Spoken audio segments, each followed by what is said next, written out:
Bungie has just banned one of the biggest Destiny 2 content creators in the last year, and the reason why is a complete mystery. We're going to cover the entirety of this news story. Let's jump right into it. This is their YouTube channel. They've been uploading very frequently over the last year. They give very detailed end game guides into, what is the meta, what are the strongest weapons. I believe they regularly do speed runs. Their name is Aegis, and they've acquired almost 100,000 subscribers. In just the last year alone, they've been uploading very frequently if you haven't heard of them. And now they posted on Twitter saying, I just got banned in the middle of runs. I genuinely have no idea why. The only things I've used are my wish wall macro, which, if you don't know, by the way, macros are a bannable offense, except this one specifically, because it's been approved by DMG. Right here it says which DMG himself has said is okay. So the wish wall macro is allowable. I know some console players out there are like, hey, what? But for PC players, you can use this, right? And then they have A2TC's Destiny Damage Tracker, which is a visual overlay for boss health bars. I have not AFK'd since the Final Shape launch.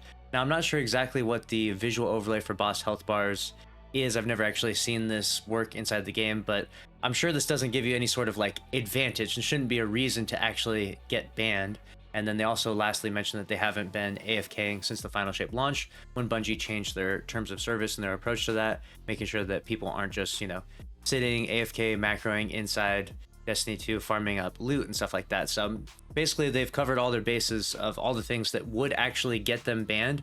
And they're obviously doing everything they can to protect their account because, they have a YouTube channel and they play this game a ton. So they're not looking to get banned by any means.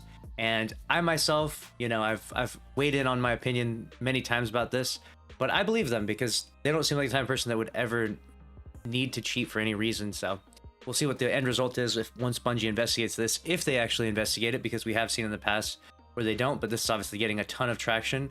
It has over 200,000 views in the last 12 hours. So this is obviously getting some attention. And obviously I want to bring you this video because I want to bring more attention to it so that way Bungie does actually respond to it, because I haven't seen anything at this point in time.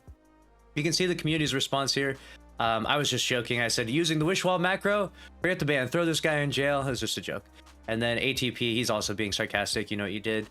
And then Boggle my dog, finally getting rid of you cheaters. Yeah, everyone's being sarcastic. But in seriousness, though, this is the actual opinion, I think, of most people, which is this definitely needs to be investigated. I vouch for Aegis's legit gameplay, as well as only usage of explicitly allowed wish wall macro, which he was the one to get Bungie confirmation on some. He was actually, Aegis was the one that actually asked DMG about the wish wall macro being used, and it was allowed from him. And if you don't know what that does, all it does is it shoots the wish wall symbols to bring you to that location. And so it's a quick macro that shoots all the symbols, so that way you don't have to look up which wish wall you need to go to and then take the time to tediously switch them all. So the macro saves you a ton of time. And I know some people don't like macros, but I mean, a wish wall macro, is that really that harmful of an offense, right? And then they said, how is this the second time it's happened to you? So apparently he has been banned before in the past. We still don't have any reason as to exactly why. I made the call to Bungie to get you banned. So these responses are funny. Robert is a freaking meme in the Destiny community. And then we have Salt Grepo here weighing in, obviously multiple time world's first raider, very well-known content creator. The guy who got Divinity nerfed, as he's more infamously known. We have 10 plus years of the game running, no functional appeal system, no way to know why or how you got banned, no temp bans, embarrassing, just embarrassing. So that's Salt Grepo's opinion on the matter. Let me know what you think about this, though, down in the comments below, and we'll bring you an update when we find out what happens to Aegis Relic, why he was banned. Maybe there was a false ban wave that went out, or maybe this was specifically targeted to him, and maybe it was well deserved. I mean, we've seen things before where, like, for example, when Bakken Gangsta got banned, does anyone remember that? I thought for sure that Bakken was not cheating.